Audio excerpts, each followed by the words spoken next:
What was your experience of working in a video store? I worked at the Suncoast Video at the King of Prussia Mall in King of Prussia, Pennsylvania. A store that I loved. Buying, Suncoast, no rentals, just sales. And one of many stores that I loved frequenting when I was at the mall. I had wanted to work in a video store at a young age, and for me, that would have been one of the many blockbusters in and around town. The TLA video in Bryn Mawr or the Suncoast at the mall. And I think, as I recall, both Blockbuster and TLA said you have to be 16 to work here. And Suncoast says you have to be 15. So when I turned 15, I got a job there. I turned 15 in July. I remember I was working there by September. And I worked there that whole school year, really. And it was very fun.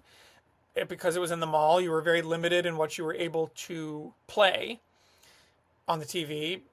But it was the classics. You could throw on Ghostbusters, Star Wars, things like that. Things that anybody could walk in and enjoy seeing a moment of. They're not going to scandalize customers. And I had a great time there.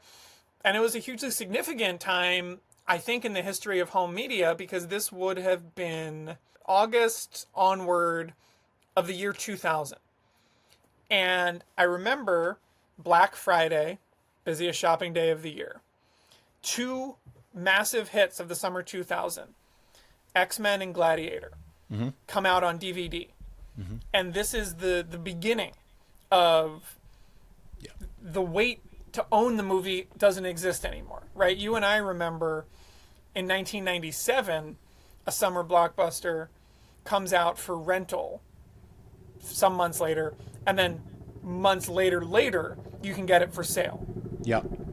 Right? If I had to guess, I would say something like a Jurassic Park, released in June, could be available for rent as soon as September. Maybe it's available to buy for Christmas. But there was always that little delay between price to own and price to rent. Of course, when videotapes cost $100. Right.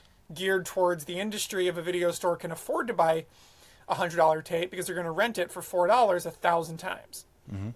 But I remember working when X-Men and Gladiator came out straight to DVD. Their first release, of course, it's 2000, so they were on video as well. But I remember watching these two DVDs just fly off the shelves on Black Friday and thinking, this is a paradigm shift. This is not the way this industry used to be. This is not the way this industry was when I started working here 3 months ago. The 99-2000 transition into DVD, along with that kind of film, big blockbusters being released, beautiful packaging, second disc with special features. I just remember at Suncoast thinking, I'm watching something significant happen here.